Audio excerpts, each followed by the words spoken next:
இன்றைய ஆன்மீக தகவல். பக்தி என்றால் என்ன? நம்முடைய சனாதன தர்மமானது எவன் ஒருவனையும் அனுதினமும் நீ கோவிலுக்கு போ, அனுதினமும் இறைவனை சென்று வணங்கு, அனுதினமும் இறைவனுக்கான பணிகளை, இறைவனுக்கான தொண்டுகளை செய் என யாரையும் நிர்பந்திக்கவே இல்லை. அதுதான் நம்முடைய சனாதன இந்து தர்மத்தினுடைய மிகப்பெரிய பலமும் அதுதான், பலவீனமும் அதுதான். எந்த ஒரு அமைப்பாலும் கட்டுப்படுத்தாத ஒரு மனிதனை சுதந்திரமாக இருக்க விடுகின்ற மதம் நம்முடைய இந்து மதம். இந்து மதம் என்பது நம்முடைய வாழ்வியலுக்கான ஒரு அற்புதமான வழி. இப்படி இருந்தால் நன்றாக இருக்கலாம் என நமக்கு ஒரு வழியை காட்டுகின்றது. நம் அந்த வழியை பிடித்து கொண்டு செல்லும்போது நம்முடைய வாழ்க்கை என்பது நற்கதியை அடைகின்றது. இறைவன் ஜோதி ரூபமானவன் என்று சொன்னார் வள்ளல் பெருமான். இறைவனை உணர்ந்தார், இறைவனோடு கலந்தார். பட்டினத்தடிகள் இருந்தார், இறைவனை உணர்ந்தார், இறைவனோடு கலந்தார். திருமுருக கிருபானந்த வாரியார் சுவாமிகள் இருந்தார், இறைவனை உணர்ந்தார், இறைவனோடு கலந்தார். இவர்கள் எல்லோரும் நமக்கு நல்ல மார்க்கத்தை, நல்ல வழியை நமக்கு சுட்டி காட்டி சென்றிருக்கின்றார்கள். ஆகவே அவர்கள் சென்ற வழியிலே, அவர்கள் சொன்ன பாதையிலே நாம் சென்றால் நம்முடைய வாழ்வானது பிறர் போற்றும் வகையிலே இருக்கும். மனம் போன வகையிலே நம்முடைய வாழ்க்கை சென்றால் பிறர் தூற்றும்படியான வாழ்க்கையாக நமக்கு அமையும். ஆகவே பிறர் போற்றும்படியான வாழ்க்கையை நாம் வாழ வேண்டும் என்றால் அது இறைவனுடைய நாமத்தை சொல்வதாலும், இறை வழிபாட்டிலே அதிக கவனம் செலுத்துவதாலும் தான் அது நமக்கு கிடைக்கும். சரி, வெறும இறைவனுடைய நாமத்தை சொல்லிக் கொண்டிருப்பது மட்டுமே பக்தி என்றால் அதுவும் அல்ல.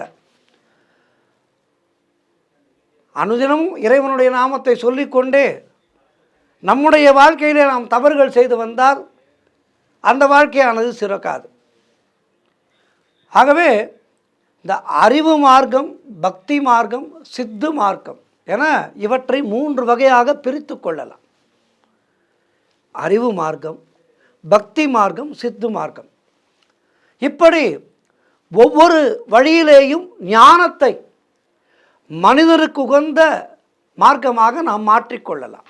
இப்படி மாற்றிக்கொண்டவர்கள் மிகப்பெரிய அடியார்களாக இருந்து அவர்கள் மறைந்து விட்டாலும் இன்றைக்கும் நம்மோடு வாழ்ந்து கொண்டிருக்கின்றார்கள். காஞ்சி மகா சுவாமிகளை எடுத்துக்கொண்டால் அவர் அப்படித்தான் ஞான மார்க்கத்திலே சென்றார். தான் உணர்ந்த ஞானத்தை மற்றவருக்கும் போதித்தார். ஆக ஞானம் என்பது மனிதனுக்கு மட்டும்தான் உண்டு, மிருகங்களுக்கு ஞானம் இல்லை என்று நாம் சொல்கின்றோம். அறிவு மட்டும் மிருகத்துக்குண்டு, பகுத்தறியும் நிலை கொண்ட மனிதனுக்கு ஞானம் உண்டு என்று உணர்கின்றோம்.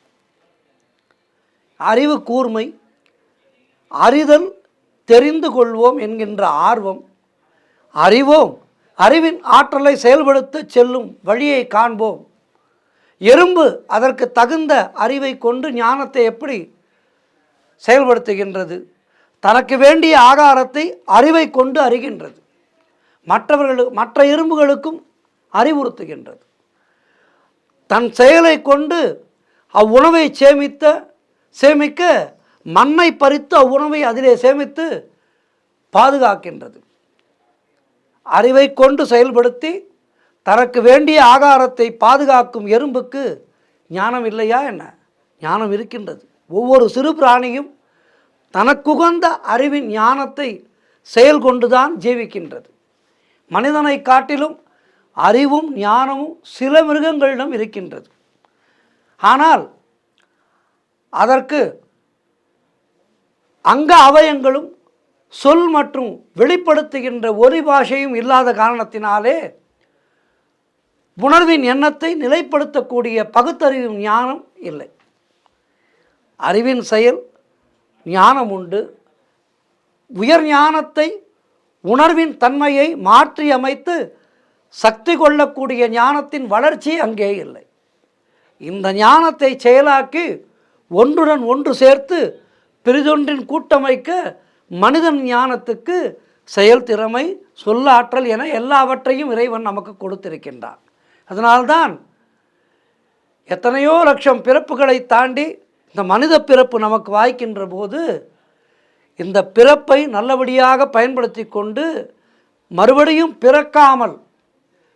இந்த மண்ணிலே வந்து பிறக்காமல் இறைவனோடு கலக்கின்ற ஒரு உபாயத்தை நாம் கைக்கொள்ள வேண்டும். அதுதான் பகுத்தறிவு. இந்த ஞானத்தினுடைய உயர் ஞானம்தான் பக்தி மார்க்கம், சித்து மார்க்கம், யோக மார்க்கம். மனித உடலின் உணர்வை எண்ணத்தால் ஒருநிலைப்படுத்தி ஜபம் என்று வழிபடுத்துகின்றோம். ஒவ்வொருவரும் அறிந்த ஒவ்வொரு மந்திர சொற்களை சொல்லி உயர் ஞானத்தை பெற்று ஆண்டவனிடம் முக்தி பெறும் மார்க்கத்தை இந்த யோக சாதனையாலே நாம் பெறுகின்றோம். பக்தியினால் ஞானம் கொண்டு, சக்தியினால் உணர்வை ஒரு நிலை கொண்டு, மேலும் எண்ணத்தால் உயர் ஞானத்தினுடைய சிறப்பை அடைவதுதான், அந்த ஞானத்தினுடைய நிலையை அடைவதுதான் மார்க்கம். நற்குணங்களில் நமக்குள் கொண்டு அந்த நற்குணங்களாலே மற்றவர்களுக்கும் நன்மையை செய்து ஞானத்தை பெறுவது ஒரு வகை. பிறருக்கு உதவி செய்து அதன் மூலம் ஞானத்தை அடையலாம். இயற்கையினுடைய படைப்பிலே உயிரணு தோன்றி உருவமாக உருக்கொண்டு இயற்கை சுவாச முறையை மாற்றி அமைத்து சகல சித்து நிலை பெறுவதல்ல உயர்ந்த ஞான சக்தியினுடைய ஞானம். இந்த ஞானம் என்பது கோபத்தில் உள்ளவனுக்கும் துணை செல்கின்றது, திருடனுக்கும் துணை செய்கின்றது, வஞ்சகனுக்கும் துணை செய்கின்றது. அவரவர்கள் அறியும் அறிவின் செயலை செய்விப்பதே ஞானம். ஞானத்தை பகுத்தறியும் உயர் ஞானமாக்கி, உயரக்கூடிய நிலைக்கு உயர் ஞானமாக்கி ஞானியாக வேண்டும். நற்குணங்கள் தான் நம்மை பெரும் ஞானியாக்கும். நாம் செய்கின்ற செயல்கள் மற்றவர்களுக்கு பயனுள்ளதாக இருக்க வேண்டும். மற்றவர்களுக்கு பயன் தராமல் வெறுமன பூஜையை மட்டும் செய்து இறைவனை நினைப்பது ஞானம் அல்ல.